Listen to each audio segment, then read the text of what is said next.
My name is Steve House for Alpine Mentors, and this video's principle is perfect preparation.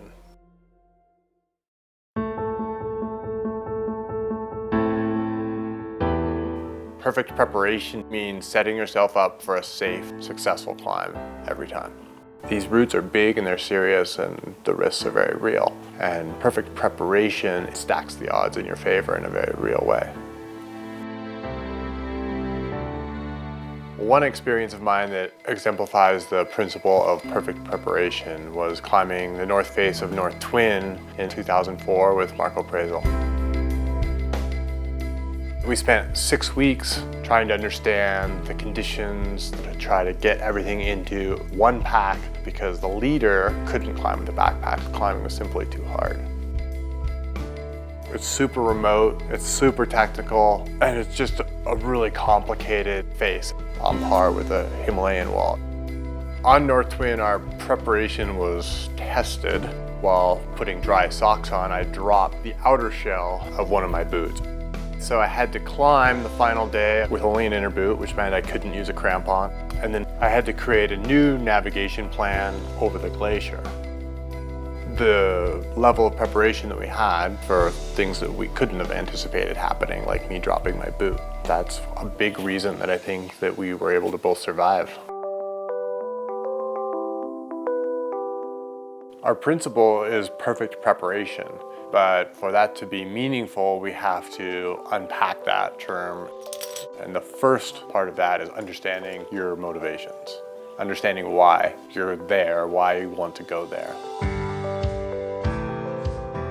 We spend a lot of time as climbers thinking about the conditions of the route, but I want to emphasize the importance of what I would call the internal conditions, and it starts with you. And you have to be brutally, clinically honest about this, because it'll come out on the mountain if it doesn't come out now. You want to anticipate those things and be realistic about those things so that you can know that you're ready. And I think that's an important reason for going through that process. We need to pause just a moment here and talk about the partnership itself. You don't generally want to go on a big route or a big trip with someone you've not climbed with before. Good partnerships take time to develop. You need to know your partner and who they are and why they're there, and you need to know what their strengths and weaknesses are. My best partnerships have been with people who had different strengths than I did, and I had different strengths than they did, and had weaknesses that were in some cases compensated for by their strengths. That's what a good partnership is or can be. I strongly believe that we need to think about alpine climbing as a practice and not a sport. The routes are so complex, and the environment in which the routes are in the high mountains is so dynamic and complex that we try routes and there's a million reasons we could fail that have nothing to do with ourselves. They have everything to do with the snow or the ice or the temperature or the wind. And so we have to try again and again, and then eventually everything comes together. It's really important to take your time with this process and to be patient with it. It's not something that you progress through in a few months or even a few years. It's something that you do over a career or over a lifetime. So here's a list of concrete things that I think are important to do. Go look at the face. Bring a pair of binoculars, touch the rock, touch the ice. Get close to it and understand what condition it's in. Like, okay, this route faces east and it's at this elevation. Let's go climb a little easier route that also faces east, that's also at the same elevation. Not just thinking about the weather in terms of the next 5 days, but also thinking about the weather in terms of the last 21 days. Having rescue insurance. Packing your gear, making sure you've got the right stuff, that it's in good repair.